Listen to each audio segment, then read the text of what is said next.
Europe de l'Ouest.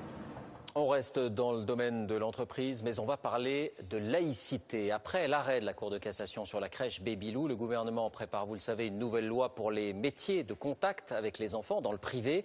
Mais au-delà de ce cas particulier, la question de la pratique religieuse au travail a beaucoup évolué ces dernières années. La demande des salariés aussi, sujet très sensible, notamment en ce qui concerne l'islam. Alors comment réagissent les entreprises comment s'adaptent-elles à cette nouvelle donne? Vous allez voir à travers des cas très concrets que bien souvent, un peu de bon sens suffit à trouver l'équilibre. David Doucan, Mathias Second. Le congrès de l'UOIF au Bourget, la deuxième fédération de l'islam en France, réunit chaque année pendant 3 jours des dizaines de milliers de Français musulmans. Parmi eux, de nombreux salariés dont certains souhaitent pouvoir concilier leurs pratiques religieuses et leur travail. C'est vrai que ce qui pourrait manquer, c'est peut-être des petites pauses pour avoir le temps de faire la prière. Voilà. Pourquoi est-ce que ce serait important pour vous? Parce que moi, je me sentirais peut-être un peu mieux dans mon travail, ça pourrait me rendre un peu plus productif. Si quelqu'un qui est en train de travailler prend 5 minutes de pause pour aller fumer sa cigarette, déjà c'est pas bien pour lui, déjà pour sa santé. Il est où le problème si je fais ma prière pour 2 minutes ou 3 minutes? Je vais gêner personne. Tranquille, il n'y a pas de souci. Mettre tout le monde sur le même pied d'égalité.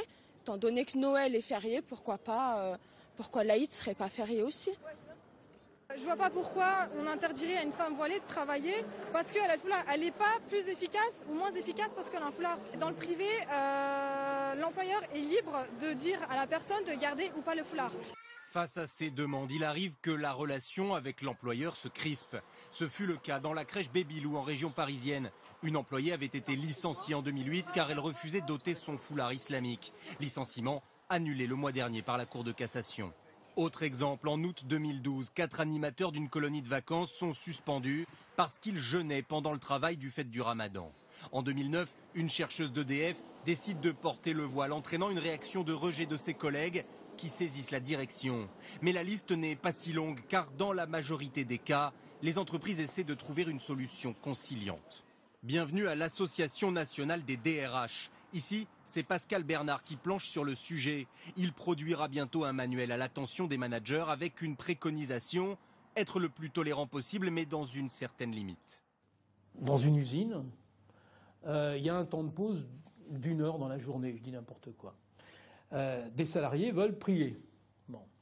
Plutôt que de leur interdire de prier à telle ou telle heure, on ne va pas leur donner plus que les autres. Ils auront une seule heure de pause, comme leurs collègues, mais on pourra aménager les horaires de manière à ce que la prière se fasse à un moment qui est compatible avec leur religion. Finalement, ces convictions, j'ai intérêt à les respecter tant qu'elles ne heurtent pas l'intérêt général et tant qu'elles respectent, je dirais, l'environnement professionnel. Mise en pratique chez Faune Régie. Cette entreprise d'hôtesse d'accueil compte 5000 salariés. Ici, on est d'accord pour aménager le temps de travail pendant le ramadan. Par contre, le port du voile est interdit car les hôtesses sont au contact du public. En fait, la tolérance s'arrête là où commence l'ostentatoire. On a eu des collaborateurs, une collaboratrice en question qui voulait que le Coran reste sur la borne d'accueil. À ce moment-là, nous, RH, on est saisis et donc on intervient directement auprès de la collaboratrice en la recevant, en lui expliquant les raisons qui nous conduisent à lui demander de retirer ce Coran. Dans ce cas d'espèce, le dialogue a été constructif. Elle l'a compris. Elle l'a compris et elle l'a accepté. Donc elle a compris que nous étions tolérants vis-à-vis de cette religion, que notre demande n'entraînait aucun jugement de valeur sur son choix religieux, mais qu'en revanche, effectivement, ce signe ostentatoire n'était pas compatible avec sa fonction. Elle l'a entendu, la collaboration a pu se poursuivre tout à fait normalement. Dans cet exemple, la relation est restée apaisée. Mais lorsque les positions se durcissent, certains patrons font alors appel à des médiateurs. L'imam de Drancy joue régulièrement ce rôle. Hassen Chalgoumi nous raconte l'histoire d'un livreur qui refusait de travailler lorsque la cargaison contenait de l'alcool.